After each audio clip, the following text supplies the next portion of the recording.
Halo dan selamat pagi. Oke, kita teruskan dengan pembelajaran unit 15 iaitu patuhi peraturan sekolah. Bagi yang ada buku teks, sila tengok buku teks kamu. Soalan datang daripada modul yang cikgu bagi hari itu kan. Okey, jadi dalam patuhi peraturan sekolah ni, benda pertama yang perlu kamu tahu ialah pasal tata cara. Apa itu tata cara? Tata cara ialah peraturan yang baik yang telah ditetapkan serta harus dipatuhi. Nah, macam di sekolah kan ada peraturan kan atau undang-undang yang perlu dipatuhi oleh semua murid. Tujuan adanya peraturan ini ialah untuk mengekalkan ketenteraman, keharmonian dan kelancaran aktiviti yang dijalankan oleh pihak sekolah. Okey.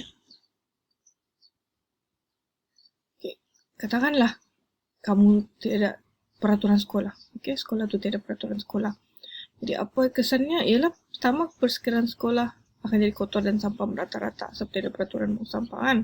Kemudian kesihatan, warga sekolah menghidap penyakit kerana persekitaran yang kotor. Keselamatan, perasaan tidak selamat dan risau kerana tiada penguatkuasaan undang-undang. Ialah betul kan kalau tiada peraturan yang pelajar yang bertumbuk berkelahi kan dibiarkan sebegitu. Macam mana? Pembelajaran dan pengajaran tidak berkesan dan terganggu dengan sikap murid yang tidak akur akan arahan guru. Betul lah. Semua tiba-tiba ada sanalah budak bergaduh, budak berteriak-teriak. Mesti kamu pun stres kan untuk dengar apa cikgu cakap. Kemudian disiplin. Berlakunya pergaduhan, perbuatan vandalisme, kecurian, buli dan pelbagai salah laku yang mengganggu kesejahteraan hidup warga sekolah. Kemudian kepentingan peraturan sekolah. Terdapat banyak kepentingan dia lah, tapi ini yang diberi dalam konteks kamu.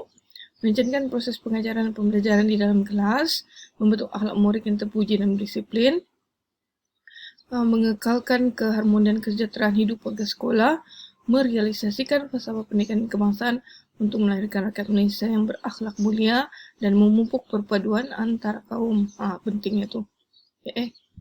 Kemudian, contoh peraturan sekolah. Ada banyak lagi contoh, tapi ini yang kita tengok saja. Iaitu berada di sekolah selewat-lewatnya 10 minit sebelum waktu persekolahan. Memang betul kan kalau sekolah hari itu jam 7 mula kelas kan, tapi 6.50 bunyi sudah loceng. Itu sebabnya benda tu perlu ada. Tapi kamu ni sepatutnya kalau sudah terbiasa, tidak perlu pun lonceng. Penampilan yang lengkap dan kemas. Penampilan di sini. Yalah kalau kamu selekeh pergi sekolah, rasa kamu pun jadi ejekan pelajar kawan-kawan kamu sendiri kan. Kemudian menyerahkan surat daripada ibu bapa jika tidak hadir sekolah. Ini pun penting juga. Sekarang kamu PDPR memang tidak terasa lah, tapi bila kita bersemuka kan, kalau kamu tidak hadir, kamu wajib bagi surat kan. Kemudian sentiasa menghormati warga sekolah. Ini wajib. Kita tidak boleh mengejek sesuka hati. Semuanya tak boleh lah. Mesti kita hormat. Tidak kira umur lah. Muda dari kita atau dari kita kan. Ya. Kemudian akibat melanggar peraturan sekolah. Kita mungkin akan dipanggil berjumpa dengan kaunselor untuk sesi kaunseling.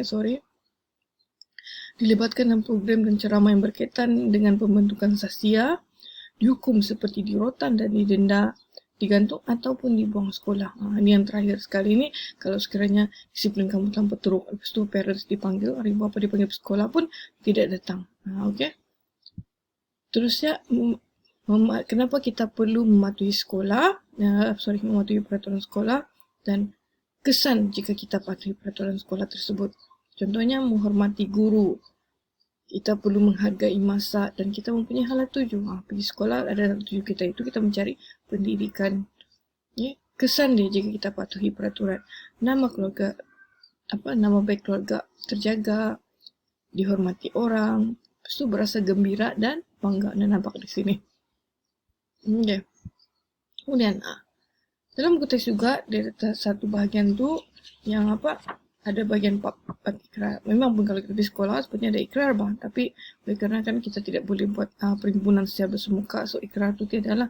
Tapi sebenarnya setiap kali perhimpunan memang ada ikrar lah. Ini contoh-contoh lah ikrarnya. Ikrar saya untuk mengekalkan keharmonian sekolah, sentiasa mematuhi peraturan sekolah dan sebagainya, begitulah tu. Terusnya yang ini, carta alir semasa berlaku kebakaran. Ni sepatutnya di sekolah pun memang ada. Di dalam kelas-kelas sebenarnya memang ada benda ni. Tujuan kenapa Ini pun dipanggil sebagai mematuhi peraturan sekolah. Sebab katakanlah ada kebakaran kan. Kalau kamu tidak mematuhi peraturan sekolah, cara-cara teknik keluar daripada kelas kah, keluar daripada bangunan kan, nanti kamu dah punya masalah.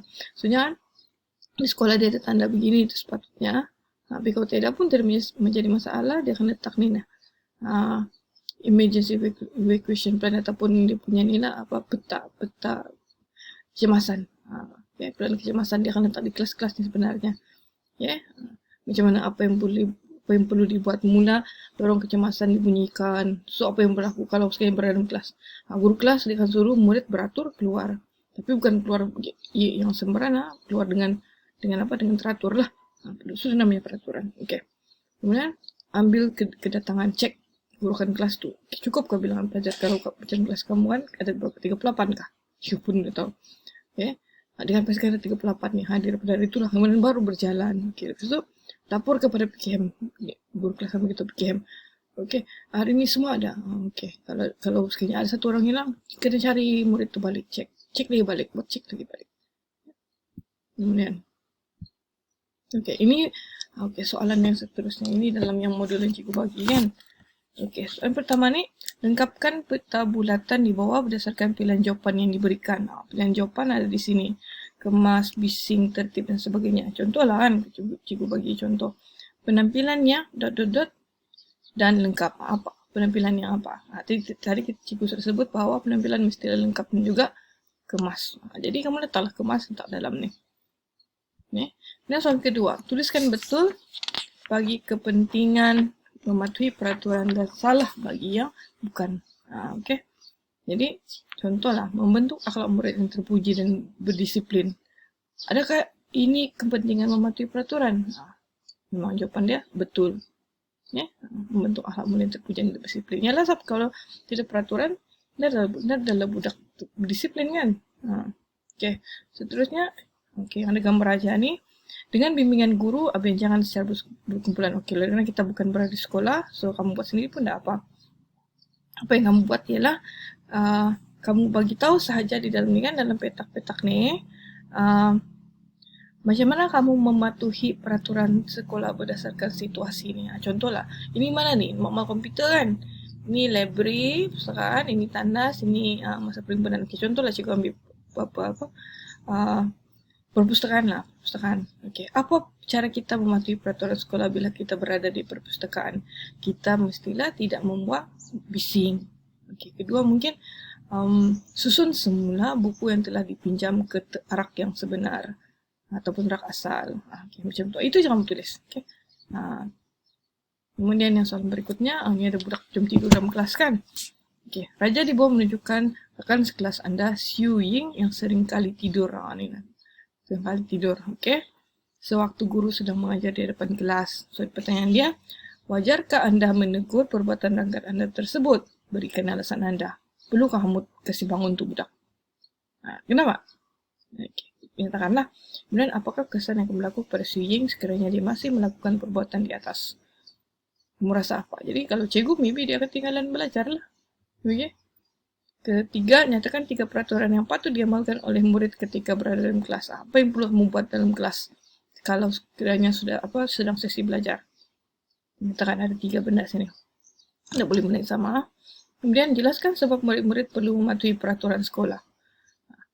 Mengapa? Sebabkan tadi kan cikgu dah bagi senarai sebab-sebab tu. Tulis di sini kenapa. Tapi mesti penjelaslah kenapa. Contohnya, patuhi peraturan sekolah supaya murid berdisiplin. Kerana, beritahu kenapa.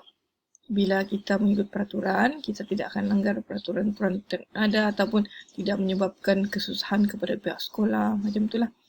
Dan terakhir, apakah perasaan anda sekiranya anda berjaya mematuhi peraturan sekolah? Berikan sebab anda.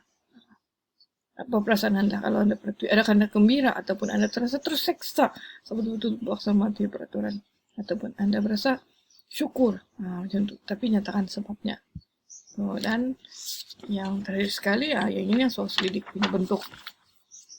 Tandakan right sekiranya anda selalu, kadang-kadang atau tidak pernah mematuhi peraturan sekolah. Ini kena jujurlah. Simple saja. Kamu tanda saja benda-benda ni. So, itu sahajalah untuk unit 15. Cikgu harap kamu faham apa kepentingan kita mematuhi peraturan sekolah dan kamu dapat menjawab semua modul-modul yang cikgu bagi itu. Okay? Baik, jaga diri dan jaga kesihatan kamu. Okay?